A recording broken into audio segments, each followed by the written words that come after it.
Hey Tessa, it's been a while since the last time I heard from you. Is everything good? I'm so sorry I didn't have time to text and call you as often as I used to. I'm a famous writer now and I've been swamped with interviews and book signings. Ugh. I hope you didn't take it too personal and forgive my carelessness. Hi, Heather. Yes, things are going well, as usual. In fact, nothing much has changed since the last time I moved out of the house, actually. I'm surprised you brought that up. Are you still holding a grudge against me for marrying your ex-husband? It's been years, sis. You should be able to forgive me by now. We're family after all. I wish it were that easy. Losing my husband and getting kicked out of my house in one day was a lot to handle. As a matter of fact, I still haven't fully processed everything that happened, and I still feel the pain when I think about it. I know, sis, but how can you save a marriage that was no longer working anymore? George already told you that his feelings for you had faded over time, and I was the only one who had a spot in his heart. Surely he made this clear before you guys got divorced, correct?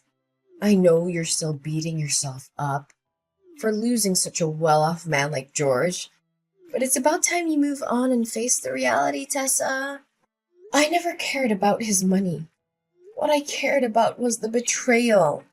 I was deeply hurt when I found out that he cheated on me with you. The sight of you two together in my bedroom was a knife to my heart. I felt betrayed and humiliated. Come on, sis. Don't act like I'm the one who's at fault here. I mean, your husband was the one who hit on me first. What was I supposed to do? Even if that were the case, you could have easily said no. But instead you chose to betray your own sister. My husband wasn't innocent, but I don't think you were either. In fact, I still blame myself sometimes for ignoring the red flags that kept telling me you were seducing my husband. Honey, I wouldn't call it a betrayal. Didn't you hear what he said before the day you got divorced? He told you that he had lost all of his interest in you a long time ago, but he didn't want to hurt your feelings. Many times he came to me for comfort and advice, and we grew closer and closer just like that. George was unhappy for quite a long time, and he just finally found the courage to leave. Enough! I'm not really feeling up to talking about that at the moment. Can we just change the subject of our conversation? Yeah, sure. So, what have you been doing for a living, Tessa? Still trying to make it as a full-time freelance artist? I already told you a million times, your paintings suck. No one wants to buy them. They're so bad, you could lay them on the floor and people would mistake them for doormats. Don't be so harsh on me, Heather.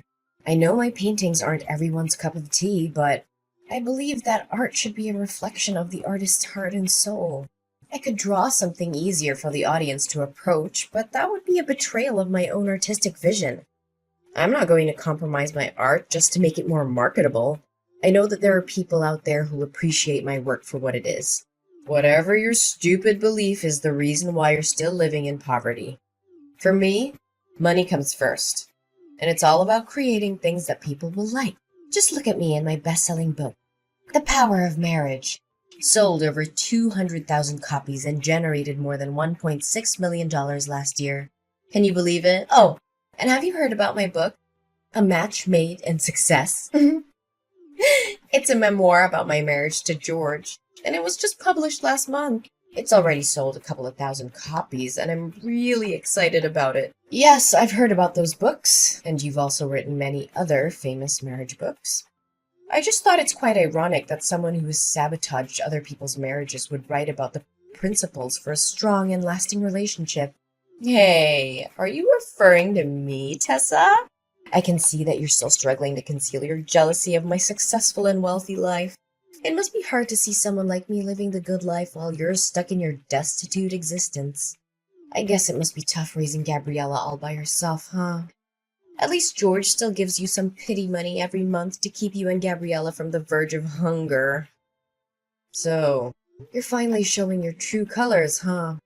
Well, let me tell you something. I know exactly how hard I had to sacrifice for you to get where you are today. I gave up my dreams, my relationships, and my sanity, all so that you could achieve yours. Oh, not again. When our father passed away and our mother left us, I was the one who stepped up to take care of you. I worked 2 or 3 jobs at a time to make sure that you had everything you needed to succeed in school. I even had to drop out of college myself, but I didn't care. All I wanted was to make sure that you had the best possible chance in life. And what did you do? You repaid my sacrifice by stepping into my marriage with George and destroying it. Oh, for the love of God! Would you please stop giving me that lecture? I'm so sick of hearing it. I don't owe you my entire life for something you did for me 10 years ago. I barely even remember it. I certainly don't appreciate you bringing it up every single time we talk. You sure are ungrateful, aren't you? Anyways, do you have free time? I just want to invite you to come over to my house and join my birthday party. It'll be fun, but don't bring Gabriella along. She would cry and ruin the party for everyone else. I don't really want to go because I have a lot of things to do. Ugh, please, your excuses are so lame. What else do you have to do all day besides painting those ridiculous pictures that belong in the trash? Think about the sake of our sisterhood and come to my house, please. It will be great fun. I can guarantee you. Okay. I guess it wouldn't harm just to attend your birthday party. We're sisters, after all. I'll be there, but I'm not making any promises about how much fun I'll have. That's my sister. So I'll see you at 8 o'clock in the evening at my house, right? Don't forget about it.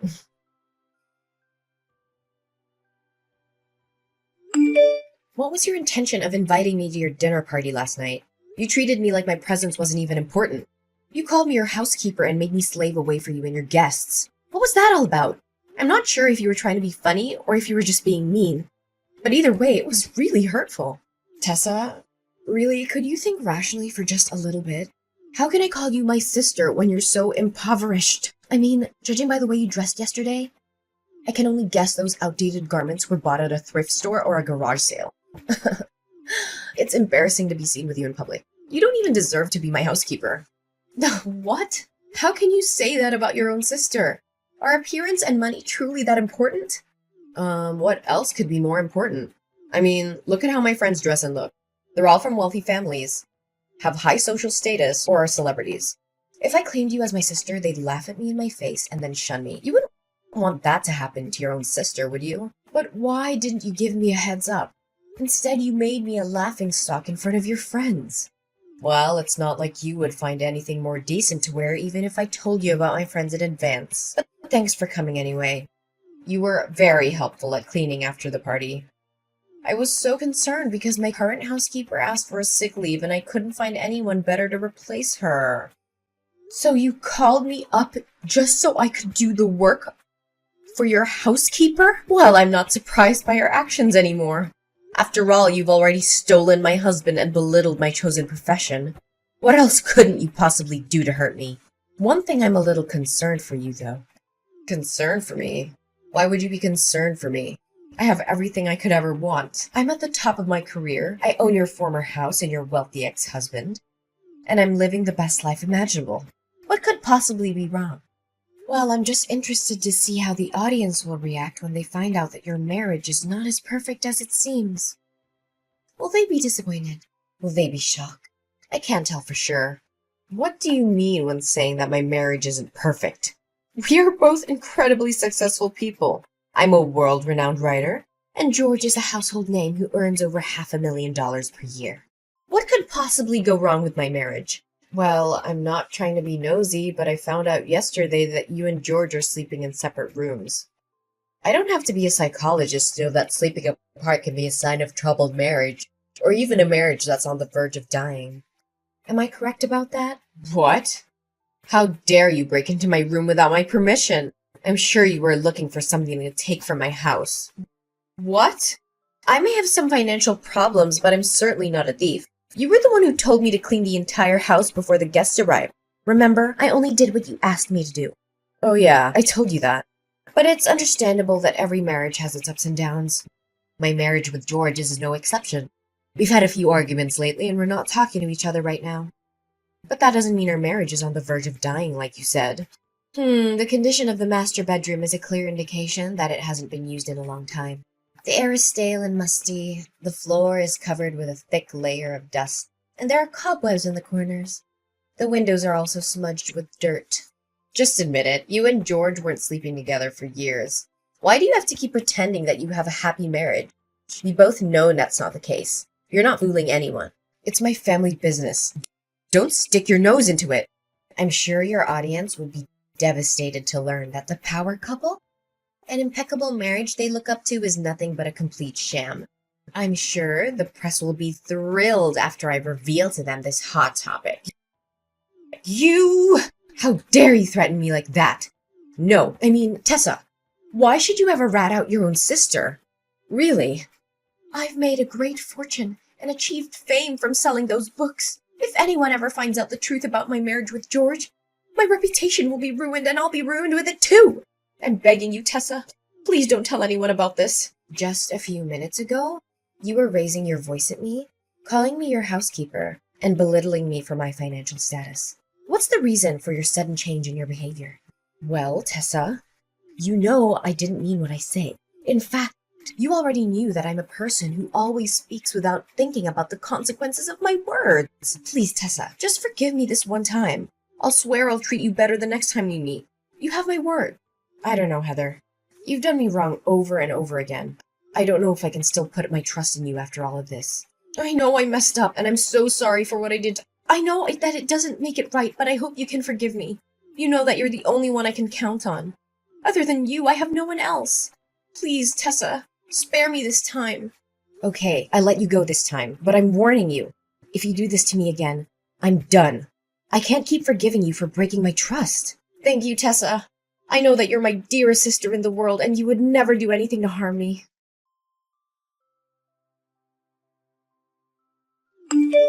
Tessa, are you there? I have something very important to talk to you about. Yeah, I'm here. What's up? I have something to ask you. It may sound a little strange, but just hear me out, okay? Sure, go ahead. I'll try to help you the best I could. Listen, can you let me borrow your daughter, Gabriella, for some time? The situation is urgent, and you can't say no to me. What? Borrow Gabriella? What do you need my daughter for? In fact, what are you even thinking? I know this is a lot to process all at once, but I had no other choice. Press has been hounding me with questions about my child with George. They've been asking when we're going to have a child, why we haven't had a child after 4 years of marriage, and even if I'm infertile. I've been bombarded with so many questions, and I finally felt like I had to defend myself. I had to tell them that we already have a child, but we've chosen to keep her out of the public eye. So now you want Gabriella to pretend to be your own child? That's only gonna worsen the situation. You can't cover one lie with more lies. You know that. But what could I do in that circumstance? Tell them that my marriage with George isn't fulfilled and happy as it looks on the surface? If the press found out about it, my life would be a complete disaster. I've worked so hard for my career. I've built everything I have from the ground up. The fame, the money, the spotlight. Everything I own would dissipate in just a blink of an eye. How can I live with that? I don't know, Heather, but this is just too much. Gabriella is my daughter, and I love her more than anything in the world. I just can't hand her over to you like a merch. Oh, sister, don't make it sound so complicated. I'm just gonna borrow Gabriella for the press release of my upcoming book. After that, I'll let her back into your arms, safe and sound. In fact, after appearing at my press release as my daughter, Gabriella will become famous just like me. With her newfound fame, she'll be able to earn a lot of money and sign contracts with large brands. This'll turn you and your daughter's destitute life into something that's worth living. Don't try to bait me with money. You know that I'm not a materialistic person like you. Besides, Gabriella doesn't need the kind of fame that is based on lies. She deserves to be famous for her own merits, not because of someone else's deception. I don't want her to end up like you, living a life that is based on falsehood and manipulation. I know, but at least help me out this time. If you still consider me your sister. Look, if you don't lend me a helping hand this time, my whole career and everything I put effort into will go down the drain. Do you actually have a heart to see everything I've worked for get destroyed right in front of my eyes? Look, if you don't agree to my plan, then I have no reason to exist in this world anymore. What are you saying, Heather?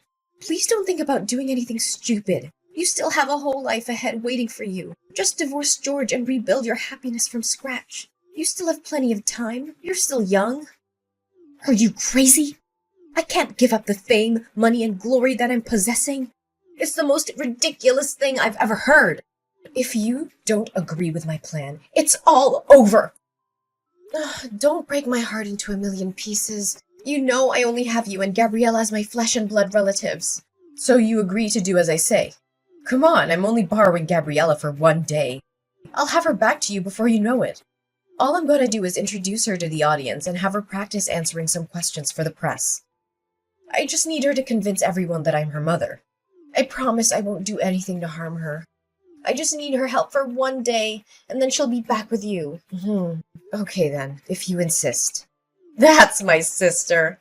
I'd like to borrow her for tomorrow morning for my press release. It starts at 9 a.m., so I'll come to your house at 8 a.m. to pick her up.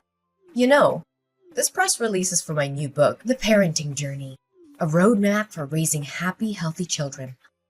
I know the audience will love it, especially when I introduce my own child, who I'll claim to be the source of my inspiration. This is so wrong, Heather. I feel like you're lying to the audience, especially your fans. Honestly, my biggest advice for you at this very moment is to stop before it's too late. I know. Just help me this one time and I'll promise I'll never ask anything from you ever again. Fine, I'll help you this time, but please don't do anything out of line.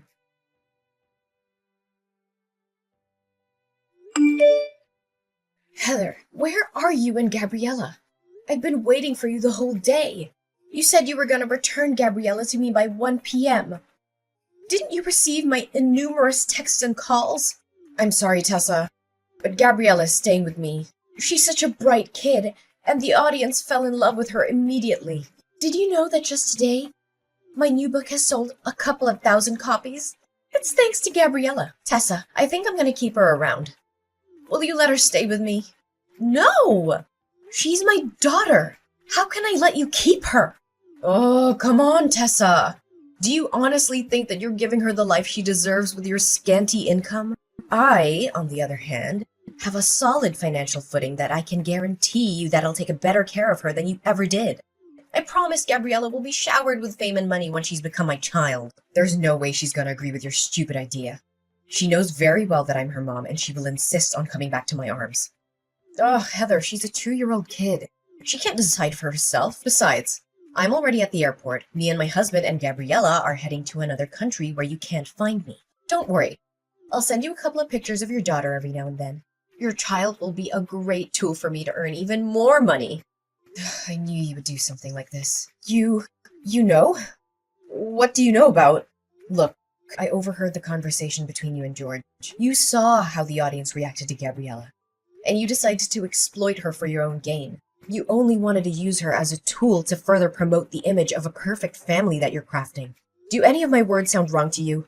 What? So you already found out about my plan?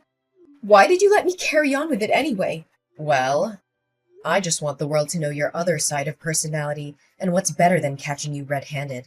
By the way, me and the paparazzi are after you. We were tailing you all the way from your house to the airport. You're not gonna get away so easily. And what's happening between us is being broadcasted live. Guess you're making $1 million worth show. Just as you always wanted. What? Where are you? Show yourself now. I don't have time to play the game of cat and mouse with you. Well, take a look behind your back and find out. Heather was shocked when she saw me in a crowd of paparazzi chasing after her, demanding answers. Everyone now knew the truth about her so-called happy and successful family. It was all a lie, a carefully crafted facade to make money. In reality, Heather and her husband George hadn't spoken to each other in years. She'd found out he'd been cheating on her with another woman, and she had been too humiliated to tell anyone. Now, the truth was out, and Heather was facing the consequences. Her books were being boycotted, her reputation was in ruins, and she was being sentenced to 3 years in prison for kidnapping.